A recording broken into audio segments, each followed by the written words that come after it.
Salam sejahtera para umat-umat Tuhan yang dikasihinya. Selamat datang kembali di diskusi Sekolah Sabat yang dipersembahkan oleh Gereja Masehi Advent Hari ke-7 Uni Indonesia Kawasan Barat.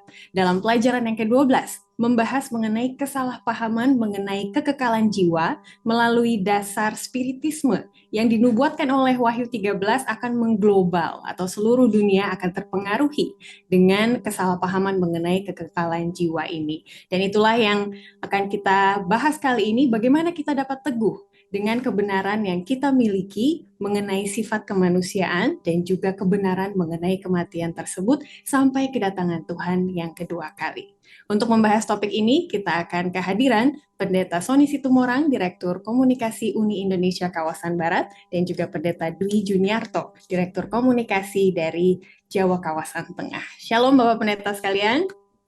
Shalom. Terima kasih, senang sekali bisa hadir kembali di pelajaran yang ke-12 ini. Sisa satu lagi pendeta dan pemirsa kita, puji Tuhan masih semangat. Oleh karena itu saya akan menyampaikan salam dari para pemirsa kita.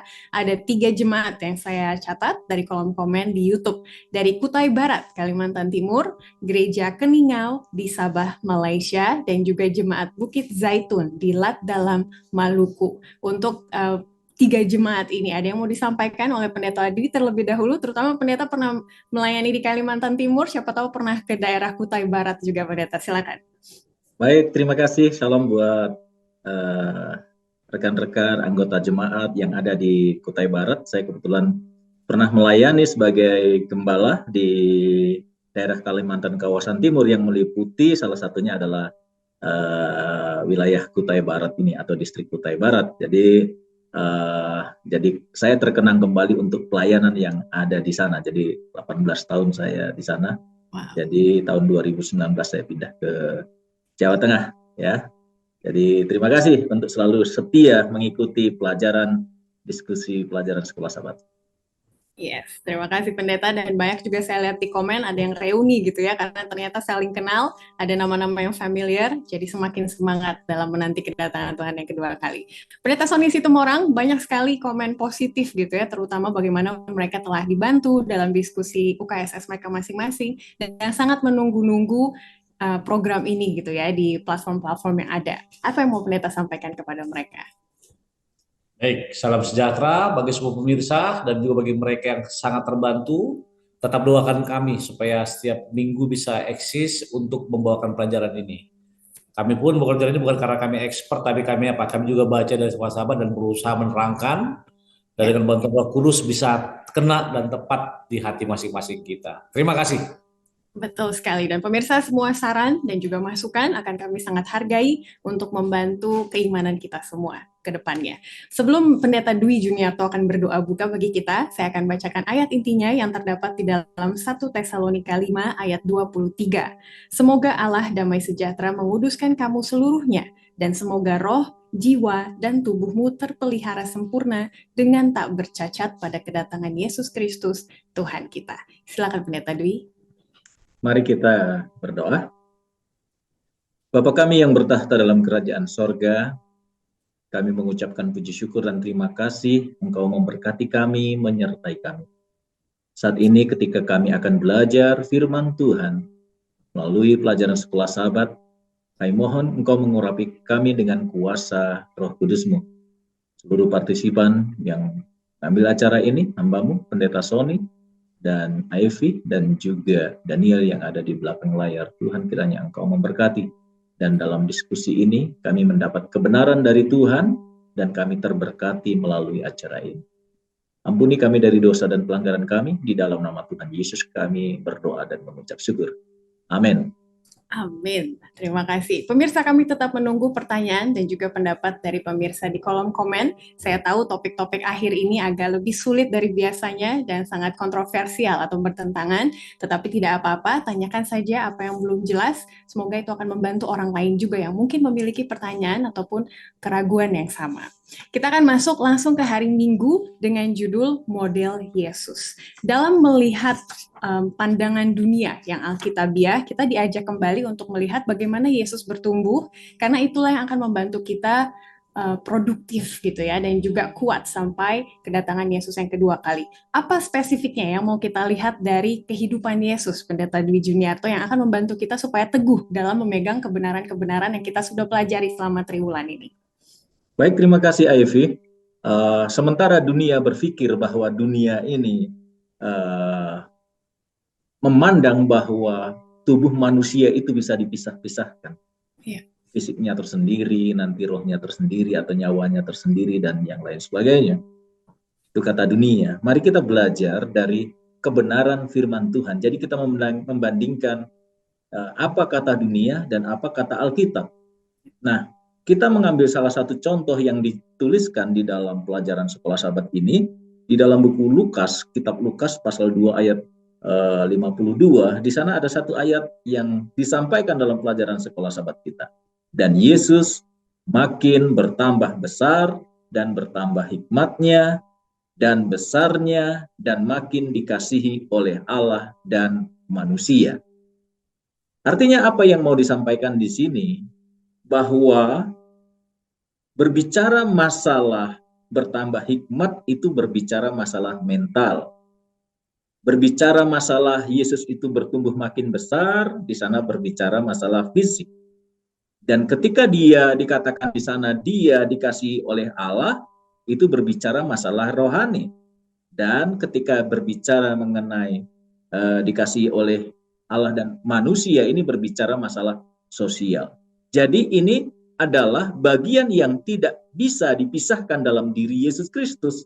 Jadi Yesus itu nggak bisa dipisahkan, mentalnya berbeda, fisiknya beda, rohaninya beda, atau sosialnya berbeda. Itu merupakan satu kesatuan. Jadi itu satu pribadi yang utuh dan tidak terpisahkan. Maka kalau ada ajaran yang mengajarkan bahwa itu berbeda-beda, ya, jadi tubuh itu berbeda, ya, nanti nyawanya berbeda, rohaninya berbeda, itu tidak sesuai dengan kebenaran Alkitab. Karena Alkitab menerangkan langsung dari ayat ini, ya. Jadi antara mental, fisik, rohani, sosial itu adalah satu kesatuan. Dan kita belajar dari model Yesus Kristus bagaimana yang tertulis di dalam pelajaran hari Minggu. Nah, itu yang saya bisa katakan, Aif. Ya, sudah sangat jelas sekali Pendeta. Tapi dalam kehidupan nyatanya, bagaimana kita melihat keempat dimensi ini ternyata berkesinambungan dan kita bisa lihat dalam pelayanan Yesus. Pendeta Sony Situmorang boleh tambahkan di situ bagaimana dalam pelayanan Yesus kita bisa melihat empat dimensi ini bekerja bersamaan. Oke, baik. Ada satu kutipan dalam evangelism, kalau saya nggak salah, metode Yesus. Ya. Hanya metode Yesus saja yang sangat berhasil untuk menjangkau orang. Pertama apa dia? Mingle. Berbaur. Kemudian yang kedua menunjukkan simpati, show the sympathy. Ketiga, fulfill their needs, cukupi kebutuhan mereka. Yang keempat, get their trust, ya, mendapatkan kepercayaannya. Dan yang terakhir, he invited them, follow me. Nah, itu sangat relevan dengan pelajaran hari Minggu. Tadi Pastor Dwi sudah terangkan mengenai pertumbuhan mental, fisik, rohani, dan sosial. Ini yang membuat pelayanan itu luar biasa. Manusia pun demikian. Namun, tiga pelayanan Yesus yang dibawanya melengkapi hal tersebut. Apa itu? Mengajar, berkhotbah, dan menyembuhkan. Mengajar itu mengarah kepada secara teoritikal, berkhotbah adalah menyaksikan, to testify apa yang dia sudah buat, dan menyembuhkan itu merupakan action atau apa? Implementasi dari teori. Itu sebabnya di bagian bawah, coba Ivy baca, Ivy paragraf kedua. Jika kita mengakui bahwa manusia adalah pribadi yang utuh dan tidak terpisahkan, maka kita tidak dapat membatasi agama kita hanya pada hal-hal rohani saja. Kebenaran sebenarnya mencakup seluruh keberadaan kita, mencakup seluruh masa hidup kita, dan mencakup semua dimensi kehidupan kita. Satu baris lagi. Unsur jasmani dan rohani kita begitu kuat menyatu sehingga benar-benar tidak dapat dipisahkan. Dan ya, satu lagi. Dan meskipun sebagai makhluk yang telah jatuh, kita tidak akan pernah bisa menyamai penggambaran Yesus seperti yang disajikan di atas, kita dengan kasih karunia Tuhan untuk meniru itu, karena untuk memulihkan dalam diri manusia citra penciptanya, untuk membawanya kembali ke kesempurnaan di mana dia ciptakan, untuk mendorong perkembangan tubuh, pikiran, dan jiwa. Inilah pekerjaan penebusan. Nah, inilah yang Tuhan mau kita lakukan dalam proses mempersiapkan untuk kedatangannya kembali. Itu dari saya untuk menambahkan. Terima kasih. Ya, terima kasih. Jadi pemirsa, sambil menunggu kedatangan Yesus yang kedua kali, kita bisa bertumbuh seperti Yesus gitu ya. Jadi fokusnya jangan kepada kebenarannya, doktrinnya gitu ya, susah dimengerti atau doktrinnya banyak, ada pertentangan dari orang lain. Tapi mari kita hidupkan itu gitu ya, supaya lengkap, utuh 4 dimensi tersebut. Terima kasih Bapak Pendeta sekalian, kita lanjut ke hari Senin. Kita akan fokus ke bagian tubuhnya ya, alias fisiknya itu ya, dengan judul tubuh sebagai bait suci. Nah, di sini kita akan lihat 1 Korintus 6 dan 1 Korintus 10 bagaimana konsep tubuh sebagai bait suci Tuhan itu menempak teori-teori dunia seperti penjara jiwa gitu ya. Katanya penjara jiwa itu kita tubuh ini sementara karena jiwa kita abadi, padahal Alkitab tidak mengajarkan demikian ya. Dan juga panteisme, bagaimana Tuhan ada di semuanya, termasuk di dalam tubuh kita gitu. Jadi sepertinya yang Alkitab ajarkan itu di tengah-tengahnya gitu ya, Pendeta Dwi Juniarto, boleh ditambahkan. Baik, terima kasih Ivy. Ya, jadi kita bisa melihat dalam firman Tuhan yang ditulis oleh penulis melalui pelajaran sekolah sahabat kita. Jadi teori yang banyak juga dipercayai, bahkan mungkin masuk juga di dunia kekristenan. Iya. Teori dualistik ya. Jadi tubuh itu fana dan jiwa abadi. Dan beberapa sahabat atau kita dari awal kita belajar tentang hal-hal ini, tentang teori keabadian. Jadi tubuh kita ini adalah tubuh yang fana, ya, yang bisa rusak. Sementara jiwa itu abadi. Nah, apa kata dunia? Ya, dalam hal ini tadi sempat disebutkan ada beberapa teori. Nah, di situ orang-orang Yunani kuno percaya bahwa tubuh manusia adalah penjara jiwa, sebagaimana yang disampaikan oleh Ivy tadi. Nah, dibebaskannya kapan jiwa itu? Saat kematian.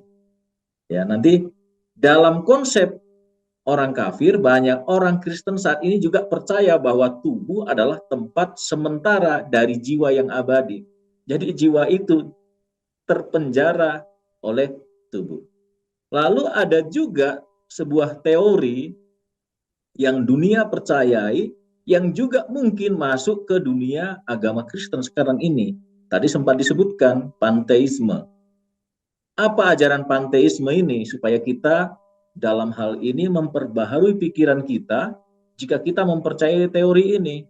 Karena nanti apa yang dikatakan oleh Alkitab? Panteisme membuat tubuh manusia menjadi ilahi. Nah, ini ada ajaran yang unik juga. Tubuh manusia itu menjadi ilahi. Mereka percaya ya bahwa Tuhan dan alam semesta itu adalah satu dan sama. Jadi disamakan. Tuhan dengan alam semesta itu sama. Padahal alam semesta ini yang menciptakan Tuhan. Jadi bagi mereka segala sesuatu adalah Tuhan dan tubuh manusia adalah bagian dari satu substansi ilahi yang terpadu dan universal. Jadi Alkitab sekarang ini berada dan dikelilingi oleh teori-teori yang seperti ini. Padahal Alkitab mengajarkan kebenaran itu sendiri yang sumbernya dari Tuhan. Dan itu sangat bertentangan dengan kebenaran Alkitab.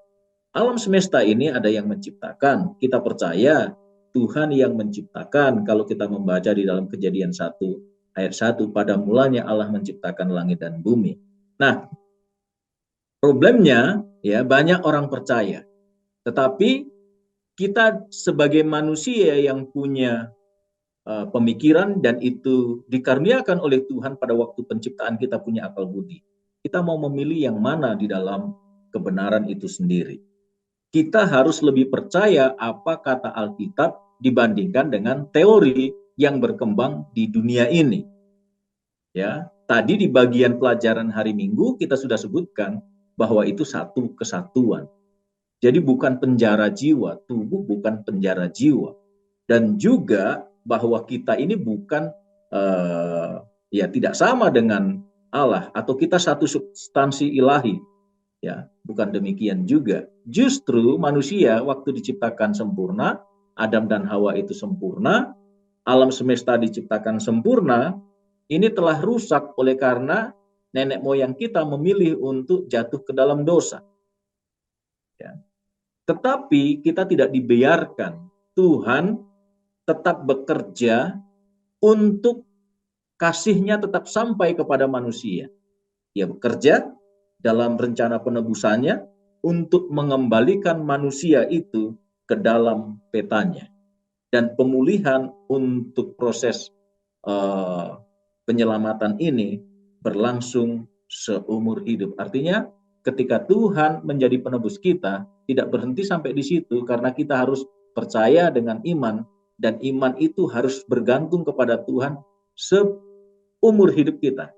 Nggak bisa 1 minggu, 1 tahun, atau 10 tahun ke depan. Tidak, tetapi sampai seumur hidup kita, sampai kedatangan Yesus yang kedua kali, jika kita diizinkan untuk hidup pada waktu kedatangannya.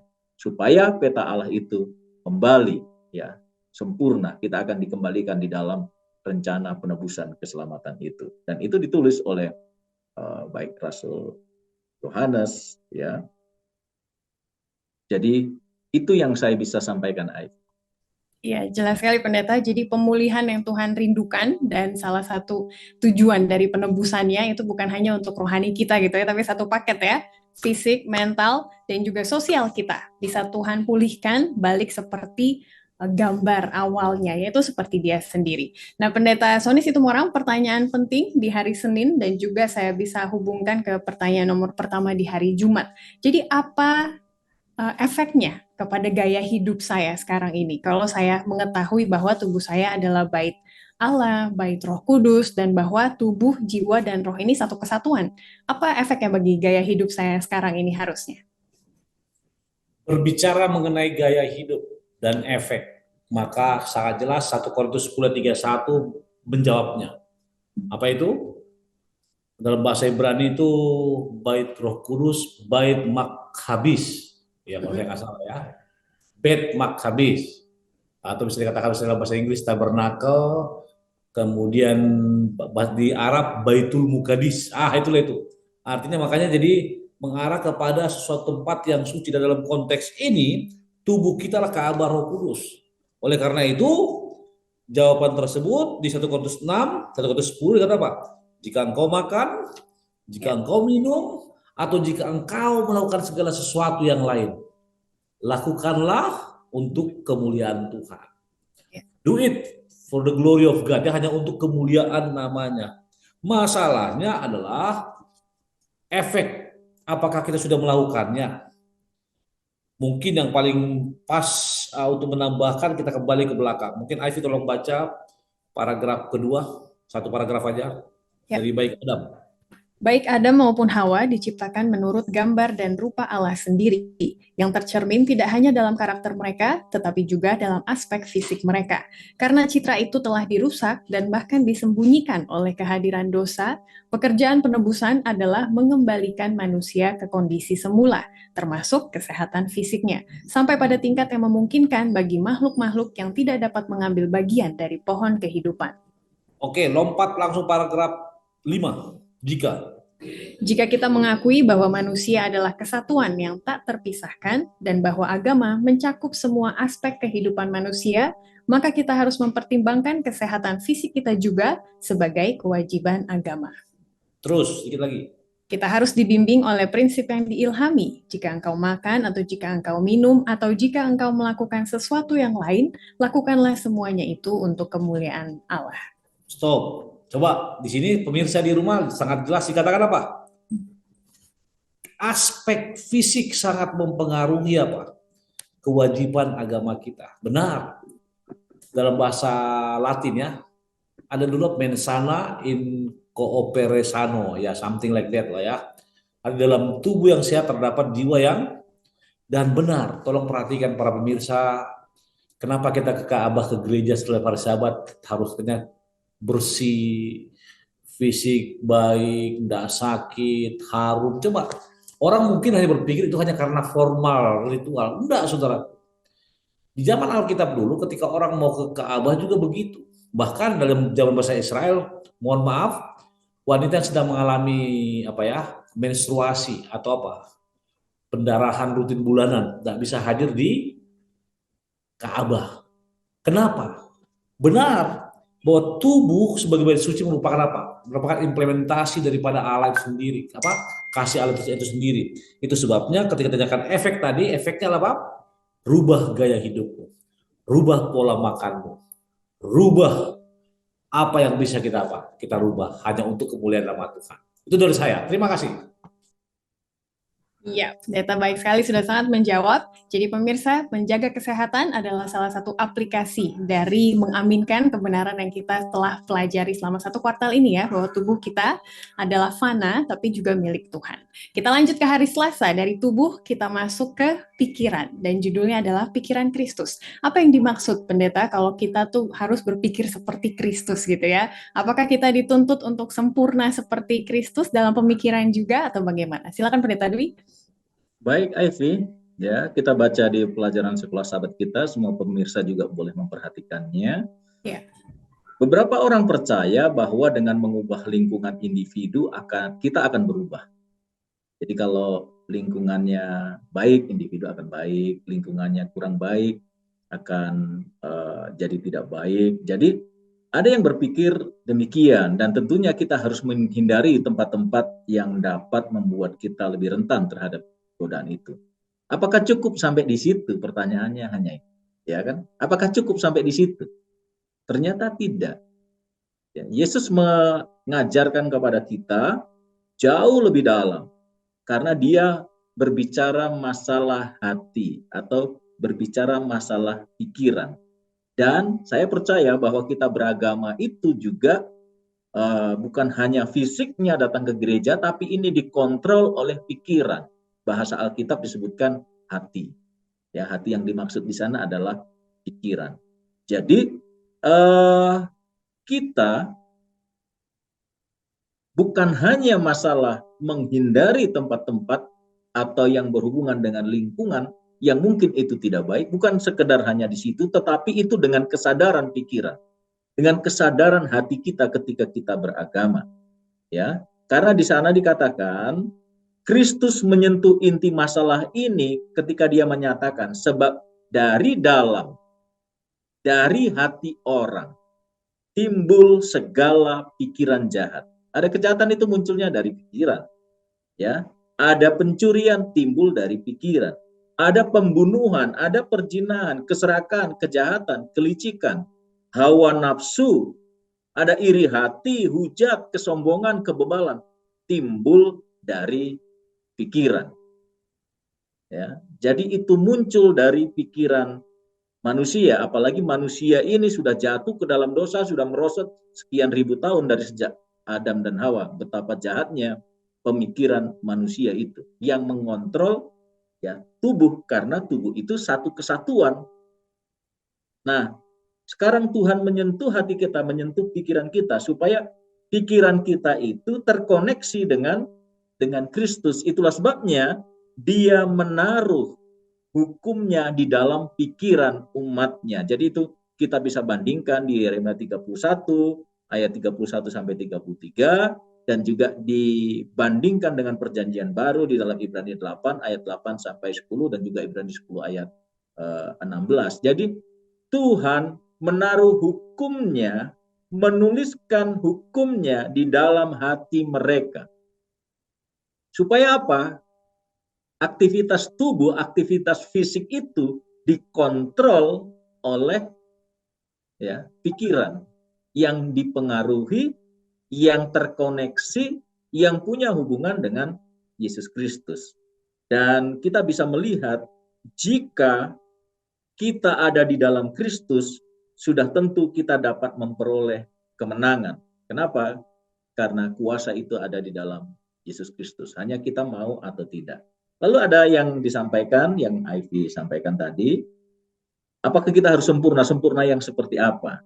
Nah, dalam pelajaran sekolah sahabat kita disebutkan begini. Namun, dalam hidup ini tidak peduli seberapa setia kita, kita tidak akan pernah mencapai ketidakberdosaan sepenuhnya. Tetapi jika kita ada di dalam Kristus, kita sepenuhnya tertutup oleh kebenarannya. Makanya ayat ini bisa berhubungan dengan bahwa kita diselamatkan oleh kasih karunia. Ya, kita itu diselamatkan oleh kasih karunia. Jangan ada orang yang memegahkan diri bahwa selamat itu oleh usaha sendiri.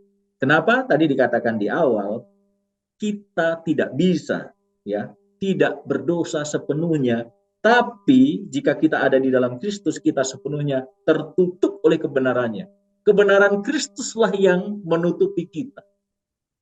Itu karunia Tuhan. Jadi keselamatan itu kasih karunia Tuhan. Jangan ada orang yang memegahkan diri. Dan biarkan pikiran kita selalu terhubung dengan Yesus Kristus. Iya, sangat menguatkan sekali ya pemirsa untuk mendengarkan pemaparan seperti itu. Jadi kita harus perhatikan lingkungan kita karena ada pengaruh eksternal atau luar, tapi juga kita harus perhatikan bagaimana kita memasukkan firman Tuhan ke dalam diri kita supaya kuasa Kristus nyata dalam mengubah pikiran kita menjadi lebih mirip seperti Yesus. Selanjutnya saya akan arahkan ke pertanyaan nomor 2 di hari Jumat. Bagaimana kita bisa belajar dari perumpamaan tentang orang Farisi dan pemungut cukai yang terlalu self-centered gitu ya. Dia hanya memikirkan diri sendiri, sedangkan kita ingin berusaha theosentris, berpusat pada Tuhan. Bagaimana Pendeta Sony menghubungkannya dengan pelajaran hari Selasa tadi mengenai pikiran Kristus? Oke, baik, terima kasih. Mungkin kalau para pemirsa baca judulnya Pikiran Kristus, ya, kita akan bertanya, kenapa sampai Alberto Tim, Direktur BRI Sedunia, membuat judul sekolah sahabat ini Pikiran Kristus. Walaupun ini didukung oleh beberapa ayat. Nah, tapi kalau saya lihat maksud daripada Alberto Tim tidak seperti, artinya gini, satu kesatuan dengan ayat itu, tapi dia mau lihat dari dimensi lain, sisi lain. Ya, sisi lain. Bagaimana gaya hidup, bagaimana metode Yesus, bagaimana karakter Yesus sangat mempengaruhi pikirannya. Contoh, kalau kita lihat misalnya 1 Korintus 2 ya ayat 16 sangat jelas dikatakan, kenapa kita harus menggunakan pikiran Kristus? Karena pikiran Kristus bertolak belakang dengan hikmat manusia. Itu ayat 56. Lalu pikiran Kristus dengan hikmat dari Allah yang dahulu tersembunyi namun sekarang dinyatakan. Lalu pikiran Kristus diberikan kepada orang percaya oleh Roh Allah. Dan ada lagi, pikiran Kristus tidak dapat dipahami oleh manusia kalau dia tidak punya roh. Intinya begini, ada di pelajaran di paragraf terakhir, tapi kita nggak usah baca dulu, bahwa iman untuk taat kepada Kristus merupakan salah satu metode utama. Namun ketika Ivy katakan bagaimana pertanyaan dengan nomor 2, sadar atau nggak sadar, percaya atau nggak percaya saudara-saudara semua, Ivy, Pastor Dwi, dan juga para pemirsa, memang beginilah kita. Oke, saya memang belum coba kita perhatikan. Ini saya pernah khotbahkan ini. Mereka dua-duanya bawa nama Yesus, oke, nama Tuhan. Dua-duanya berapa? Berdoa.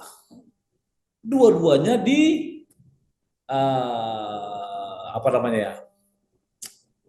di mana mereka berdoa? Di Ka'bah.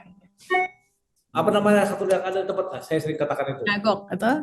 Sinagog. Ya. Jadi para pemirsa saya pernah katakan sinagog sama Ka'bah Bait Suci itu beda ya. Sinagog itu seperti surau, ada di setiap tempat. Kalau Ka'bah atau Bait Kudus itu hanya di beberapa tempat kota-kota besar di Yerusalem. Ya, sinagog. Tapi masalahnya perbedaannya adalah apa? Si pemungut cukai mengatakan, terima kasih Tuhan karena aku tidak seperti. Lihat, aku tidak seperti. Kan begitu. Contoh, terima kasih Tuhan aku tidak seperti Pendeta Dwi, tidak seperti Ivy. Mereka masih berdosa Tuhan. Mereka masih begini Tuhan. Kan begitu. Artinya, makanya dikatakan dia instead of dia berfokus kepada Tuhan, theosentris, dia berfokus kepada saya kata egosentris atau antroposentris. sifat manusia. Tapi pemungut cukai apa? Dia tahu dia berdosa. Dia tahu dia menipu banyak orang. Dia tahu dia ambil laba. Ya, apa dikatakannya Ivy? Apa? Coba para pemirsa baca bagian ini. Baca bagian ini di rumah. Dia merendahkan hatinya. Dia merendahkan dirinya. Bahkan dia tidak merasa layak untuk itu. Apa kata Yesus? Siapa yang diterima sebenarnya? Kalau kita bisa katakan terima atau tidak.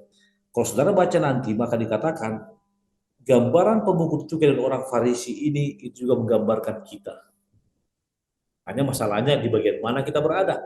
Itu sebabnya pelajaran hari Selasa mengamarkan kepada kita agar kita memakai pikiran Kristus. Karena apa? Oke, ini saya tutup dengan kalimat ini. Tolong Avi paragraf kedua baca Avi. Tuhan telah berjanji bahwa di bawah perjanjian baru Dia akan menaruh hukumnya di dalam pikiran umatnya dan menuliskannya di dalam hati mereka. Menuliskannya dalam hati mereka dan menaruh hukumnya dalam pikiran umatnya. Artinya, pikiran adalah pusat dari segala fisik. Kalau itu sudah kita ikuti, saya percaya dengan Roh Kudus, kita akan bisa apa? Bisa melewati, bahkan bisa hidup seperti Kristus. Karena apa? Di bagian bawah dikatakan ekspresi wajah Kristus bisa kita lihat dalam diri kita. Bahkan dikatakan, Aifid baca paragraf terakhir. Hanya dengan penyerahan setiap hari, mati setiap hari untuk diri sendiri, upaya yang tekun setiap hari, dengan iman untuk taat kepada Yesus, kita dapat memiliki transformasi semacam ini dalam hidup kita. Terima kasih. Thank you, Pendeta. Dan tadi untuk melengkapi cerita mengenai pemungut cukai itu ya, di Lukas 18, saya akan bacakan ayat 13-14 saja.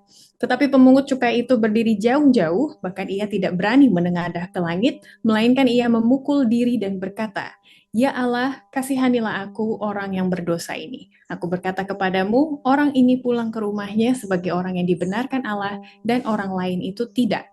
Sebab barang siapa meninggikan diri, ia akan direndahkan, dan barang siapa merendahkan diri, ia akan ditinggikan." Baik, pemirsa, kita akan lanjut ke hari Rabu. Tadi Pendeta Sony Situmorang sudah mention, kita tidak akan bisa mendapat atau memahami pikiran Yesus tanpa tuntunan roh. Nah, tapi ini menjadi pertanyaan sejuta umat ya, Pendeta Dwi Juniarto, apakah masih relevan? Sama seperti pertanyaan Simon si tukang sihir. Bisa tidak saya menerima karunia Roh Kudus tanpa dilahirkan kembali oleh roh tersebut? Silakan Pendeta Dwi. Baik, terima kasih Ivy. Ya, kita pelajari di pelajaran hari Rabu. Ya, kita percaya bahwa kebenaran Alkitab menyebutkan bahwa Roh Kudus adalah oknum ilahi. Ya, dan kita percaya bahwa Dialah yang menuntun kita. Dia menuntun kita untuk mengenal Yesus Kristus. Jadi, tadi Ivy katakan bahwa bagaimana kita supaya bisa dilahirkan kembali, itu semua ketika kita mau menerima kuasa Roh Kudus itu. Karena di sini dikatakan bahwa Roh Kuduslah yang melawan pekerjaan yang merosotkan dari iblis. Jadi yang merosotkan kita dari kuasa iblis ya, yang menjaga kita, yang mengarahkan kita saat ini yang kita percaya adalah kuasa Roh Kudus itu. Jadi itulah sebabnya kita harus mengalami kelahiran kembali dengan cara kita percaya kepada kuasa Roh Kudus yang membimbing kita mengenal Yesus Kristus. Jadi saat ini kuasa Roh Kudus ini sangat powerful untuk membimbing semua umat-umat Tuhan mengenal Yesus Kristus. Ya, supaya kita dipersiapkan untuk kedatangan Yesus yang kedua kali. Tanpa Dia, mungkin jalan kita akan selalu terjerat, kita selalu terperosok, kita merosot akhlak kita. Tetapi kuasa Roh Kudus inilah yang mengarahkan kita kembali untuk kembali ke rencana Allah semula untuk mengembalikan peta Allah. Ya, mungkin ini. Ya, baik sekali Pendeta Dwi. Dan di pertanyaan paling bawah hari Rabu, Pendeta Sony, kenapa begitu penting setiap pagi mendoakan agar kita terbuka terhadap pimpinan Roh Kudus dalam kehidupan kita? Ada seorang penulis Kristen juga, Ellen White, mengatakan kita harus berdoa untuk kecurahan Roh Kudus. Sedangkan kalau saya perhatikan diri saya sendiri atau orang-orang di sekitar, jarang gitu ya dalam doanya minta kecurahan Roh Kudus. Paling mintanya berkat-berkat yang lain gitu ya, Pendeta. Apa pentingnya kita mendoakan ini setiap pagi? Baik, bicara mengenai penting, maka saya ingat pesan dari firman Tuhan bahwa doa merupakan nafas hidup kita. Dan dalam doa itu dibutuhkan tuntunan ruah hakodes. Kalau 3 minggu lalu itu ruah ya, roh ya. Nah kalau ini Roh Kudus ruah hakodes ya, atau dalam bahasa itu bahasa Ibrani, bahasa Gerikanya apa? Parakletos ya, parakletos kalau saya nggak salah. Nah, apa pentingnya? Kalau bicara mengenai penting, coba Ivy baca paragraf ketiga. Roh Kudus yang sama yang membimbing kita ke dalam seluruh kebenaran juga menguatkan kita dalam memimpin orang lain ke dalam kebenaran yang menakjubkan itu. Sementara memenuhi misi suci ini, kita memiliki bantuan khususnya. Jadi, pagi demi pagi kita harus berlutut di hadapan Tuhan dan memperbarui sumpah pengabdian kita kepadanya. Jika kita melakukan ini, Dia akan memberi kita kehadiran rohnya dengan kuasanya yang menghidupkan dan menguduskan. Baik, saya mau katakan, saat ini di rapat akhir tahun kita di seluruh gereja masih ada ke-7 ada satu agenda yang dibahas mengenai back to the altar, kembali kepada mesbah pagi, kembali kepada itu. Altar itu merupakan apa? Tempat apa Kristen. Iya. Jadi kalau di tabernakel ada, jadi saya mau katakan back to the altar implementasinya adalah apa? Di survei sudah sangat menurun persentase daripada umat-umat percaya untuk renungan pagi setiap hari. Sangat menurun sampai ke 35%. Bahkan salah seorang hamba Tuhan, Pelita Wendel Mendolang di rapat akhir tahun mengatakan apa? Sangat-sangat menurun. Itu sebabnya dimotivasi kenapa? Ketergantungan Roh Kudus di zaman sekuler ini, Ivy, sangat-sangat mulai menipis. Kenapa? Karena semua menggunakan logika. Namun pelayan filsafat mengatakan apa? Roh Kudus akan membimbing kita. Tapi, ada tapinya. Ivy baca paragraf terakhir. Biar selesai. Namun, kita harus terbuka terhadap pimpinannya dengan membuat pilihan sadar setiap hari untuk melakukan apa yang kita tahu benar dan menghindari apa yang kita tahu salah. Artinya, hanya dengan mencari dalam kekuatan yang diberikan Tuhan untuk hidup sebagaimana mestinya, kita akan terbuka untuk menerima kuasa Roh Kudus dalam hidup kita yang dijanjikan Tuhan kepada kita. Terima kasih. Baik, terima kasih Pendeta. Lanjut kita ke hari Kamis terakhir sebelum kesimpulan. Kita akan melihat bersedia bagi kedatangannya. Ternyata kata bersedia dan kata mempersiapkan diri itu berbeda. Pendeta Dwi, boleh mohon jelaskan kepada kita apa bedanya? Saya bersedia, saya mempersiapkan diri. Silakan Pendeta. Baik, ya. Jadi ini kembali kepada pribadi supaya kita mempersiapkan diri bagi kedatangan Tuhan yang kedua kali berhubungan dengan pelajaran hari Kamis. Artinya bahwa dalam kehidupan kita, dalam aktivitas kita setiap hari, jangan kita seolah-olah seperti sibuk mengurusi urusan rohani, tetapi sebenarnya diri kita sendiri tidak siap dengan kedatangan Yesus. Ya, secara fisiknya, ya, secara aktivitas dia ada, ya, di dalam kegiatan-kegiatan seremoni, ya, di dalam acara-acara seremoni dari sebuah peribadatan. Tetapi sebenarnya, ya, hatinya tidak di situ. Ya, tapi saya tetap berpikir atau tetap percaya kepada Alkitab yang saya katakan ini, bahwa antara pikiran dengan fisik kita dengan aktivitas kita harusnya tetap menjadi sebuah kesatuan, ya. Jadi memang benar-benar kita lahir dari aktif di dalam ibadah, baik itu urusan Sabat, renungan pagi yang sampai disampaikan oleh Pendeta Sony, itu berdasarkan kebutuhan kita untuk persiapan kita bagi kedatangan Yesus.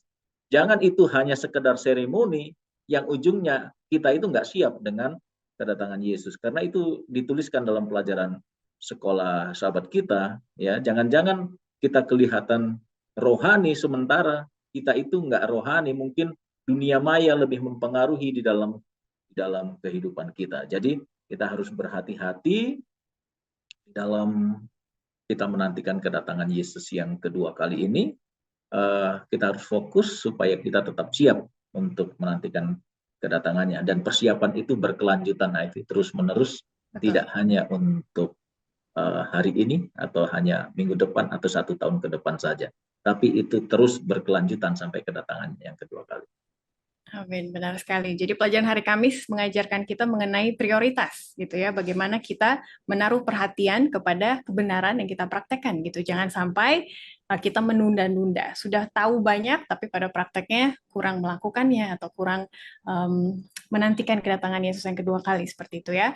Kita langsung ke kesimpulan, boleh Bapak Pendeta sekalian? Saya akan arahkan ke nomor 3 di hari Jumat. Jadi bagaimana saya tahu saya siap untuk kedatangan Tuhan Yesus yang kedua kali setelah mengetahui dan juga mempercayai kebenaran mengenai keadaan tubuh dan juga kematian gitu ya, bagaimana kita harus mencontoh Yesus untuk hidup sambil menanti kedatangannya yang kedua kali. Boleh saya mulai dari Pendeta Sony Situmorang terlebih dahulu. Memantulkan tabiat Kristus adalah suatu keharusan. Misi Kristus ketika dia harus turun ke dunia dalam konsep Kejadian, maka dia ingin mengembalikan ke peta Allah yang semula ya. Apa istilahnya apa? To restore the image of God ya. Lalu tadi Ivy katakan bagian terakhir, bagaimana kenapa kita harus berfokus kepada Kristus. Saya tidak akan komentar banyak. Ivy boleh baca paragraf terakhir hari Kamis, itu dari saya. Dari pandangan ini, kita dapat mengatakan bahwa setiap hari dalam hidup kita adalah hidup kita dalam bentuk miniatur. Jadi dengan kasih karunia Tuhan, kita harus merencanakan masa depan kita dengan tetap hidup setiap hari, bersedia bagi kedatangan Yesus kembali. Terutama karena kita diberikan kemungkinan hidup, bahwa hari ini bisa menjadi hari terakhir Anda. Coba perhatikan kalimat terakhir, itu para pemirsa. Kalimat terakhir, kita diberikan kemungkinan hidup, bahwa hari ini bisa menjadi hari terakhir Anda. Dan itu sangat relevan dengan pertanyaan di pertanyaan itu mempersiapkan diri dan bersedia. Ya. Jadi soon is very soon we are going to see the King. Itu dari saya. Terima kasih. Amin. Dari Pendeta Dwi, bagaimana menyimpulkan dan juga menegaskan gitu ya? Apakah saya siap untuk kedatangan Yesus yang kedua kali? Ya, kita harus siap dengan menjalani kehidupan iman kepada Yesus hari demi hari. Tuhan akan segera datang dan kita harus bersedia untuk bertemu dengan Dia dalam suasana damai. Amin. One day at a time gitu ya, satu hari sambil menunggu kedatangan yang kedua kali. Untuk menutup, saya minta kesediaan Pendeta Sony Situmorang berdoa bagi para pemirsa sekalian. Berdoa. Bapak Semawi, terima kasih Tuhan atas pelajaran sekolah sahabat yang indah, di mana kami diminta untuk kembali merestore diri kami dengan Tuhan Roh Kudus Tuhan, agar kami boleh kembali memantulkan tabiat-Mu, kemudian menerima Roh Kudus, dan juga Tuhan kembali ke altar untuk setiap hari, setiap pagi, menjadikan Engkau sebagai perenungan untuk mendahului aktivitas kami. Terima kasih karena Engkau telah memberkati hamba-Mu, Pendeta Dwi dan juga Ivy serta Daniel di belakang layar. Berkati semua pemirsa dengan permohonan, kerinduan dan juga masalah ataupun pergumulan hidup mereka. Dengarkan doa kami sangat sederhana ini, dan kami berdoa. Amin. Amin. Puji Tuhan untuk pelayanan Pendeta Dwi dan juga Pendeta Sony. Semoga bisa bertemu lagi di kesempatan mendatang. Dan pemirsa, tadi pelajaran 12 kita telah melihat bagaimana kita menanti kedatangan Tuhan Yesus yang kedua kali sambil meneguhkan iman kita pada kebenaran-kebenaran yang kita ketahui. Di pelajaran ke depan, pelajaran 13 yang terakhir untuk tahun 2022, kita akan melihat pada akhirnya ada proses penghakiman setelah kedatangan Yesus yang kedua kali. Apa yang terjadi dan di bagian manakah kita? Apakah kita yang dihukum atau yang dibenarkan? Sampai bertemu lagi, Tuhan Yesus memberkati kita semua.